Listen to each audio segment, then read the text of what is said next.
To watch this topic in Hindi, skip to the timestamp of 2 minutes 54 seconds.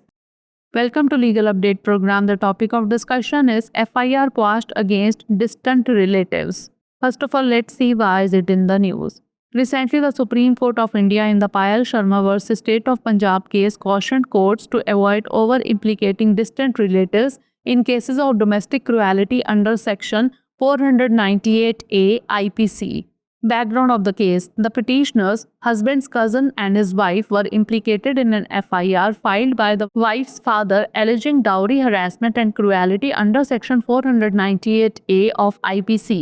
The complaint was filed after the husband initiated divorce proceedings against the wife. Allegations were raised against the husband's cousin and his wife despite the couple residing in a different city, that is Mohali, than the complainant's residence, that is Jalandhar. The Punjab and Haryana High Court had refused to quash the case, prompting the petitioners to approach the Supreme Court. Court observation: the bench of Justice C.P. Ravi Kumar and Justice Rajesh Bindal observed that the High Court had failed to examine whether the inclusion of distant relatives in the FIR was an over-implication and whether the allegations against them were exaggerated. They emphasized that 498A of IPC charges should not be applied to those who are not closely related to the family unless there is clear evidence of their involvement. The court quoted Preeti Gupta versus State of Jharkhand 2010, stressing that criminal trials can cause immense suffering and, even if acquitted, the damage to the reputation can be permanent. Section 498A of the Indian Penal Code, that is IPC. This section criminalizes the act of cruelty by a husband or his relatives towards a woman. It states that whoever, being the husband or the relative of the husband of a woman, subjects such woman to cruelty shall be punished with imprisonment for a term which may extend to 3 years and shall also be liable to fine. Now, these provisions are covered under the Section 85 of the Bharatiya Nyaya Sanhita 2023. Case law: Geeta Mehrotra and another versus State of UP and another 2012. The Supreme Court ruled that casually mentioning family members in a matrimonial dispute without proof of their involvement is not enough to implicate them, warning against over-implicating relatives, especially early in marriage. Now is the time for practice question. Who can be held responsible for cruelty under Section 85 of the BNS 2023?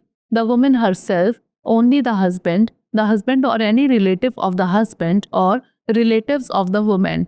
Send the answer of this question in the comment section. Thanks for watching. Legal update program में आपका स्वागत है। आज का हमारा चर्चा का विषय है दूर के रिश्तेदारों के खिलाफ FIR रद्द। सबसे पहले जान लेते हैं कि यह चर्चा में क्यों है। हाल ही में भारत के सर्वोच्च न्यायालय ने पायल शर्मा बनाम पंजाब राज्य मामले में अदालतों को आगाह किया कि वे धारा 498A IPC के तहत घरेलू क्रूरता के मामलों में दूर के रिश्तेदारों को अधिक दोषी ठहराने से बचें। मामले की पृष्ठभूमि जान लेते हैं। याचिकाकर्ताओं यानी पति के चचेरे भाई और उसकी पत्नी को पत्नी के पिता द्वारा दर्ज कराई गई FIR में फंसाया गया था, जिसमें IPC की धारा 498A के तहत दहेज, उत्पीड़न और क्रूरता का आरोप लगाया गया था। यह शिकायत तब दर्ज की गई जब पति ने पत्नी के खिलाफ तलाक की कार्यवाही शुरू की। पति के चचेरे भाई और उसकी पत्नी के खिलाफ आरोप लगाए गए, जबकि दंपति शिकायतकर्ता के निवास यानी जालंधर से दूसरे शहर मोहाली में रहते थे। पंजाब एवं हरियाणा उच्च न्यायालय ने मामले को रद्द करने से इनकार कर दिया था, जिसके बाद याचिकाकर्ताओं ने सर्वोच्च न्यायालय में अपील की। न्यायालय की टिप्पणी: न्यायमूर्ति C.P. रवि कुमार और न्यायमूर्ति राजेश बिंदल की पीठ ने कहा कि उच्च न्यायालय यह जांचने में विफल रहा है कि क्या FIR में दूर के रिश्तेदारों को शामिल करना अतिशयोक्ति थी और क्या उनके खिलाफ आरोप बढ़ा चढ़ाकर लगाए गए थे। उन्होंने इस बात पर जोर दिया कि भारतीय दंड संहिता की धारा 498A उन लोगों पर लागू नहीं की जानी चाहिए जो परिवार के निकट संबंधी नहीं हैं, जब तक कि उनकी संलिप्तता का स्पष्ट सबूत ना हो। न्यायालय ने प्रीति गुप्ता बनाम झारखंड राज्य 2010 मामले का हवाला देते हुए इस बात पर जोर दिया कि आपराधिक मुकदमों से भारी पीड़ा हो सकती है और अगर बरी भी कर दिया जाए तो प्रतिष्ठा को स्थायी क्षति हो सकती है। भारतीय दंड संहिता यानी IPC की धारा 498A, यह धारा पति या उसके रिश्तेदारों द्वारा महिला के प्रति क्रूरता के कृत्य को अपराध मानती है।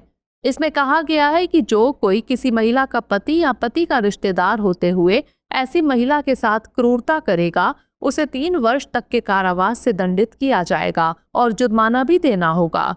अब ये प्रावधान भारतीय न्याय संहिता 2023 की धारा 85 के अंतर्गत आते हैं।